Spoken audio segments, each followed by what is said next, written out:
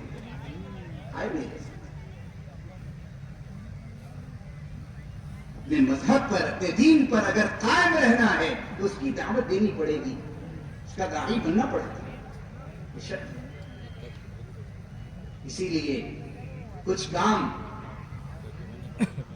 ہم مردوں کے لیے ہے اور کچھ کام عورتوں کے لیے.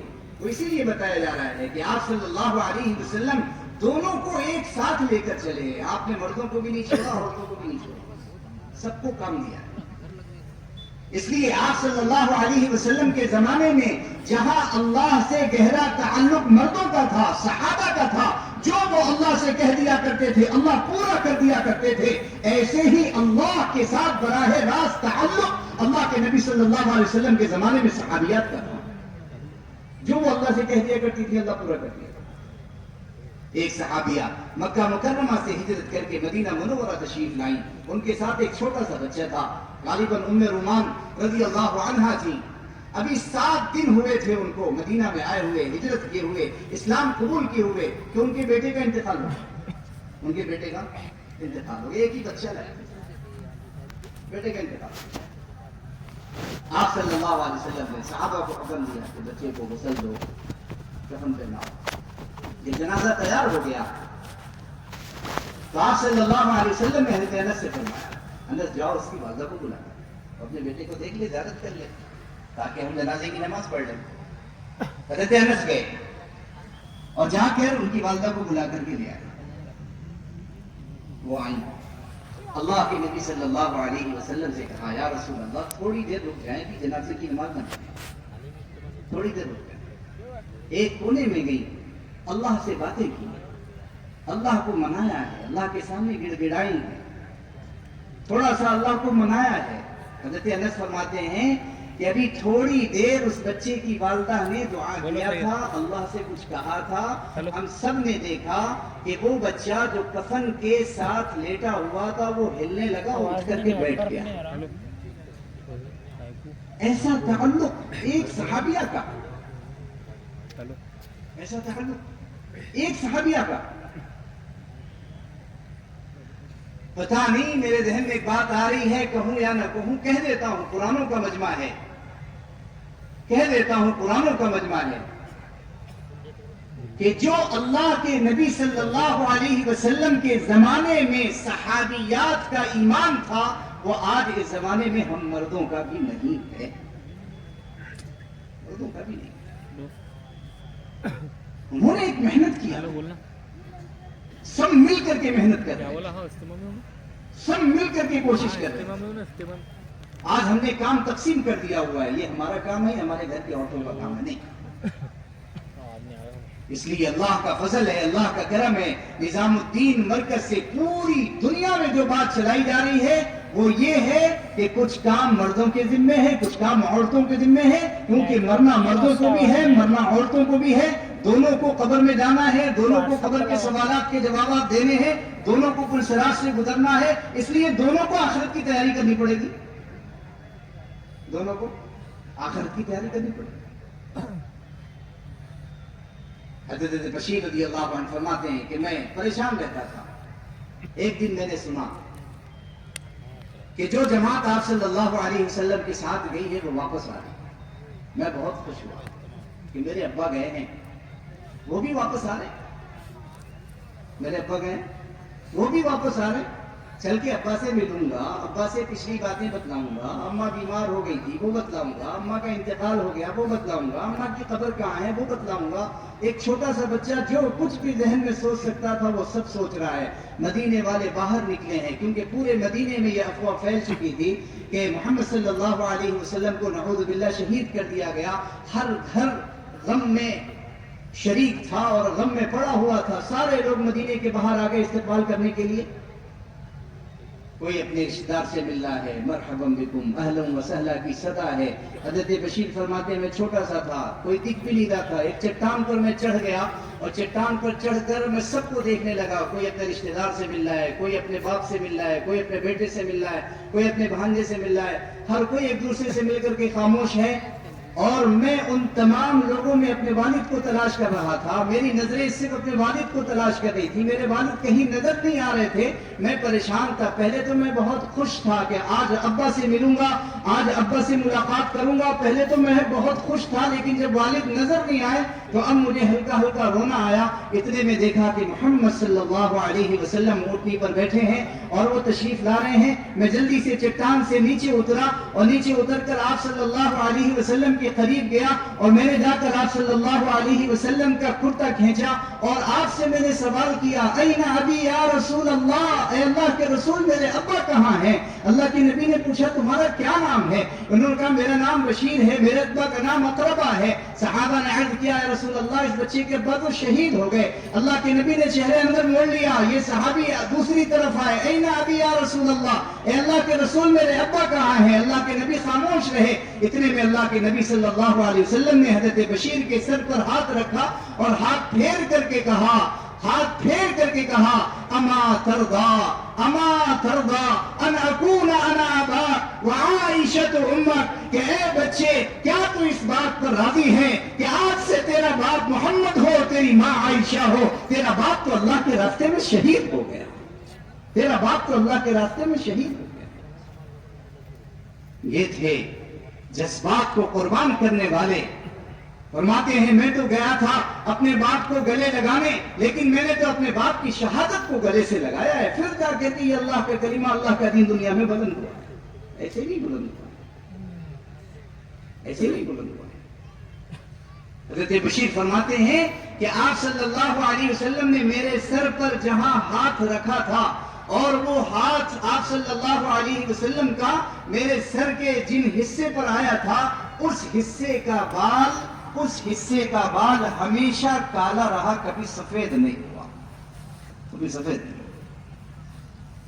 آپ صلی اللہ علیہ وسلم زندگی کے ہر لمحے میں حضرت بشیر کو محبت کرتے تھے, کیونکہ اس نے قربانی دی. بچہ بھی قربانی دے رہا ہے, عورتیں بھی قربانی دے رہی ہیں, بوڑھے بھی قربانی دے رہے ہیں, اور سب قربانی دے دے کر اللہ کے دین کو زندہ کر رہے ہیں. کیا زندہ کر رہے ہیں بھائی؟ ارے کیا کر رہے ہیں؟ اللہ کے دین کو زندہ کر رہے ہیں.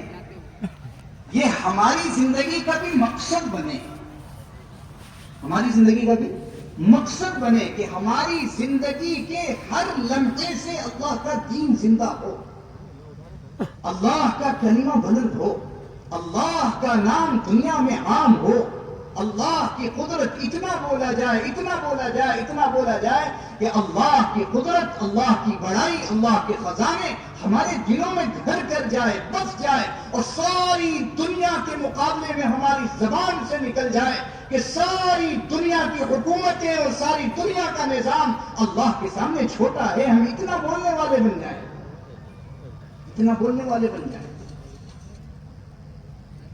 یہ صحابہ ایسا متاثر کرتے تھے غیروں کو, ایسا متاثر کرتے تھے اپنے قول سے, اپنے فعل سے, کہ وہ سامنے والا متاثر ہو جاتا تھا. آج ہم متاثر نہیں کر پا رہے ہیں. کیوں؟ اور ساتھ میں سارے عرب کی حکومت دے دو, سارے عرب کا مال دے دو, دولت دے دو, اور ان سب کے بدلے پلک جھپکنے کے برابر اتنی دیر کے لیے بھی اگر یہ سارا سب کچھ دے دو, پھر بھی میں محمد صلی اللہ علیہ وسلم کا دین نہیں چھوڑ سکتا. ایسا جواب, یہ جواب جو صحابہ کے زمانے پر آیا تھا وہ ایسے ہی نہیں آیا تھا, اس کے پیچھے محنت ہوئی تھی. آپ صلی اللہ علیہ وسلم نے جان قربانی کی, آپ صلی اللہ علیہ وسلم نے کوشش کی تھی, پھر جا کر کے صحابہ کے دلوں میں ایسا ایمان آیا, پھر جا کر کے ایسا ایمان آیا. بڑی کوشش کیا, بڑی کوشش کیا, ایک نہیں, دو نہیں, تین مرتبہ نصرانیت پیش کیا, اور سوری پر بھی چڑھایا, پیر بھی چڑھوایا, پیر بھی چڑھوایا, اور بھی چڑھوایا, لیکن عبداللہ اپنی زبان پر چلے رہے, اور وہ بار بار کہتا رہا آپ کو پکڑ کر دوں, مجھے مارنا ہے مار دو, لیکن میں محمد صلی اللہ علیہ وسلم کا دین نہیں چھوڑ سکتا. بادشاہ نے کہا ہم دو قیدی بلائے گئے اور ایک دیگ جلوائی گئی اور اس کے اندر پانی ڈالا گیا، پانی کو کھولایا گیا اور عبداللہ بن حذافہ رضی اللہ عنہ کے سامنے ایک مسلمان قیدی کو گرم کھولتے ہوئے پانی میں ڈالا گیا اور وہ عبداللہ بن حذافہ رضی اللہ عنہ کے سامنے وہ مسلمان ایک دم جل گئے، بھن گئے اور شہید ہو گئے۔ کیوں نصرانیت پیش کیا؟ انہوں نے کیوں رد کر دیا؟ بادشاہ نے کہا اب ان کو ڈال دو۔ جب ان کو ڈیگ کے اندر ڈالا جانے لگا عبداللہ بن حذافہ رضی اللہ عنہ کو، تو یہ رونے لگے، ان کے آنسو نکل گئے، جہاں تک کہ بادشاہ کو خبر دی گئی کہ یہ تو رو رہے ہیں۔ بادشاہ نے جلدی سے بلایا اور بلا کر کے پوچھا آپ کیوں رو رہے ہیں؟ آپ شاید ڈر گئے، آپ نصرانیت قبول کر لیں، میں اپنے شرط پر قائم ہوں، آپ کو اپنی آدھی بادشاہت دے دوں گا، جو میں نے کہا ہے وہ اپنی بات میں پوری اور مکمل کروں گا، آپ روئے کیوں؟ آپ شاید ڈر گئے۔ عبداللہ بن حذافہ رضی اللہ عنہ نے جواب دیا بادشاہ کو، داغیہ کو، روم کا بادشاہ ہے، ایک طاقت ہے اور ایک سمجھ لیجیے برانڈ ہے اس زمانے کا، ایسا جواب دیا ہے کہ میں رویا اس لیے نہیں کہ میں موت سے ڈر گیا، میں تو اس لیے رویا کہ میرے جسم کے اندر ایک حقیر سی جان ہے، ابھی آپ اس دیگ کے اندر، اس پانی کے اندر مجھے ڈالو گے اور میں ختم ہو جاؤں گا اور میں شہید ہو جاؤں گا۔ میں تو اس بات پر رو رہا تھا کہ میرے جسم میں جتنے بال ہیں ان بالوں کی مقدار کے برابر اگر میرے جسم میں روح ہوتی، جان ہوتی، تو میں ایک ایک کر کے اللہ کے لیے قربان کر دیتا، اللہ کے لیے قربان کر دیتا، لیکن میں محمد صلی اللہ علیہ وسلم کے دین کو اور آپ کے طریقے کو نہیں چھوڑ سکتا۔ ایسا خوبصورت جواب دیا۔ آج ہم متاثر ہو جاتے ہیں، کیوں؟ ہمارے پاس عمل نہیں، ہمارے پاس ایمان نہیں، ہمارے پاس وہ معاملات نہیں، ہمارے پاس وہ معاشرہ نہیں، ہمارے پاس وہ اخلاق نہیں، ہمارے پاس وہ دین نہیں، ہمارے پاس وہ طریقہ نہیں، ہم بس یوں ہی آزادی کے ساتھ زندگی گزار رہے ہیں، جبھی کبھی مرنا ہی نہیں ہے، کبھی اللہ کے پاس جانا ہی نہیں ہے۔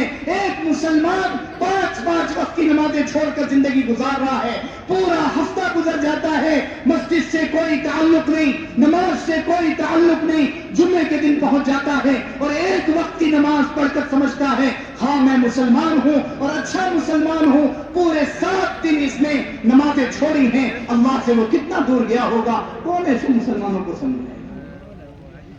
اللہ کا شکر ہے، اللہ کا احسان ہے کہ ان جماعتوں کی نقل و حرکت سے، ان جماعتوں کے پھرنے سے، ان جماعتوں کے رات کو اٹھ کر رونے سے اور ان کی گشتوں، ان کی ملاقاتوں سے اللہ نے بے شمار ایسے بے نمازی جو پورے ہفتے نماز نہیں پڑھتے تھے، پورے سال نماز نہیں پڑھتے تھے، اللہ نے ان کو مسجد کا نمازی اور مسجد کا مسیح اور مسجد کا خطیب بنایا۔ ارے بنائے نہیں،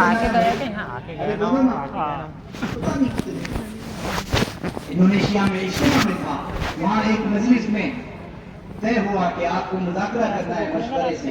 جب وہاں پہنچا، بند کمرہ تھا، ایک بڑا ہال تھا، چاروں طرف سے پردہ تھا، کسی اور کو آنے کی اجازت نہیں تھی۔ جب اس میں اندر داخل ہوا تو وہاں کا جو منظر دیکھا ہے، خدا کی قسم آنکھوں میں آنسو آ گئے۔ وہ سارے کے سارے جتنے بیٹھے تھے، سب کے سر پر عمامہ تھا اور سب کے جسم میں جبہ تھا، لیکن جو ان میں خاص فرق تھا کہ ان کے پورے جسم پر، ان کے چہرے پر، ان کے ہاتھوں پر، ان کے سینوں پر، ان کے پیٹھ پر، ان کے پیروں پر ٹیٹو بنے ہوئے تھے۔ جب پس منظر ہم نے پوچھا، ان کی کارگزاری اپنے ترجمان سے پوچھا، پتا چلا یہ سارے کے سارے قلبوں میں اور یہ سارے کے سارے ناچ گانوں میں مست تھے اور میوزک بجایا کرتے تھے۔ ایک اللہ کا بندہ ان میں سے اللہ نے قبول کیا اور اس ایک اللہ کے بندے نے محنت کیا، تو آج انڈونیشیا میں، ملیشیا میں، لاؤس میں، ویتنام میں، کمبوڈیا میں، تھائی لینڈ میں، ان تمام ملکوں میں محنت کر کے ایسے لوگوں کو جو اس نے تشکیل کیا ہے، تو آج ہزاروں کی تعداد میں ایسے لوگ توبہ کر کے اللہ کے راستے میں پھر رہے ہیں اور 4 مہینے لگا کر سب نے توبہ کیا ہوگا۔ یہ ایسے ہی تھوڑی ہو گیا، اس کے پیچھے محنت ہوئی ہے، کوشش ہوئی ہے، جان لگی ہے۔ جب تک یہ امت دین کی خاطر، دین کی محنت کے خاطر جان مال لگاتی رہے گی، اللہ اس امت کی حفاظت کرتے رہیں گے، اور اگر یہ امت جان مال لگانا اور حرکت کرنا اللہ کے دین کے لیے چھوڑ دے گی، میں قسم کھا کر کے کہتا ہوں، چاہے آپ کے پاس جتنے پیسے ہوں، آپ کے پاس جتنے عہدے ہوں، آپ کے پاس جتنی کرسیاں ہوں، آپ کے پاس چاہے جتنی زمین و جائیداد ہو، آپ کے پاس جتنی فیکٹریاں ہوں، آپ کے پاس جتنے کارخانے ہوں، خدا کی قسم گمراہ ہونے سے اور اللہ کے غضب سے کوئی کوئی نہیں بچا سکتا. اللہ کے غضب سے بچانے والا عمل اللہ کے راستے میں پھرنا، اللہ کو منانا ہے، چاہے سب کچھ آپ کے پاس. اس لیے پورا مجمع یہ عزم کر لے، یہ ارادہ کر لے کہ انشاءاللہ ہر حال میں اللہ کے دین کی مدد کرنا ہے. ارے انشاءاللہ تو ایسا کہو کہ پورا شہر سن لے، اکولا تک آواز چلی جائے. کرنے کے جذبے سے انشاءاللہ کہو گے تو تیز نکلے گا، اور ٹالنے کے جذبے سے کہو گے تو دھیرے سے کہو گے. تو بتاؤ، کرنے کے جذبے سے کہا ہے، ٹالنے کے جذبے سے؟ اس لیے پورا مجمع یہ عزم کر لے کہ انشاءاللہ زندگی کے حصے میں اس دعوت کی محنت کو پہلے نمبر پر رکھنا ہے، پہلے نمبر. پھر دیکھنا اللہ پاک کتنی برکتیں دیں گے، کتنی رحمتیں اتاریں گے، دنیا بھی خوشگوار بنائیں گے. آنے والی جو لامحدود زندگی ہے وہ آپ کا استقبال کرے گی، وہ آپ کا اکرام کرے گی، اور جنت آپ کے انتظار میں رہے گی جب آپ اس دنیا میں اس حال سے جاؤ گے. اس حال سے جاؤ گے. آپ صلی اللہ علیہ وسلم کے صحابہ میں سے کتنے صحابہ ایسے ہیں جن کے انتقال پر آسمان کے فرشتے اتر آئے ہیں. آسمان کے فرشتے اتر آئے. اللہ کے نبی صلی اللہ علیہ وسلم کے ایک صحابی حضرت سعد بن معاذ رضی اللہ عنہ، رات کو ان کا انتقال ہوا. آپ صلی اللہ علیہ وسلم فجر کی نماز کے بعد بیٹھے ہی تھے کہ جبرائیل امین تشریف لائے اور آ کر اللہ کے نبی سے سوال کیا، یا رسول اللہ، آپ کے صحابہ میں سے کون آج انتقال ہوا ہے؟ آسمان میں ایسی خوشی ہے اور آسمان میں ایسی خوشی کا لہر ہے کہ سارے فرشتے خوش ہیں، اور اللہ نے آسمان سے بے شمار فرشتوں کو اتار دیا. اللہ کے نبی صلی اللہ علیہ وسلم کے ذہن میں آیا، میرا سعد زخمی تھا، کہیں وہ نہ انتقال کر گیا. اللہ کے نبی جس حال میں تھے اس حال میں اٹھے اور سعد بن معاذ رضی اللہ عنہ کے گھر گئے. اللہ کے نبی صلی اللہ علیہ وسلم حجرے میں داخل ہوئے. اللہ کے نبی کے اکرام میں جو صحابہ موجود تھے سب نے حجرہ خالی کیا. اللہ کے نبی اس حجرے میں داخل ہوئے، لیکن داخل ہونے کا انداز الگ تھا. آپ جگہ بنا کر کے جا رہے تھے. بعد میں صحابہ نے پوچھا، یا رسول کہ جب بھی اللہ کے دین کا تقاضا آیا ہے، جیسے صحابہ نے اللہ کے دین کے تقاضے کو ہر حال میں پورا کیا ہے، یہ برار صوبے کا عملہ اور یہ مجمع اور یہ سارے مسلمان جو عوام اور خواص جو شہر اور دیہات کے آئے ہیں، یہاں سے نیت کر کے جاؤ کہ انشاءاللہ جیسے دنیا کے سارے کام ہم کر رہے ہیں، آج سے انشاءاللہ پہلے نمبر پر اللہ کے دین کا تقاضا ہوگا. ٹھیک ہے بھائی، انشاءاللہ. ماشاء اللہ، تبارک اللہ. اللہ قبول فرمائے اور اللہ تعالی عمل کرنے کی توفیق عطا فرمائے. جزاک اللہ خیر.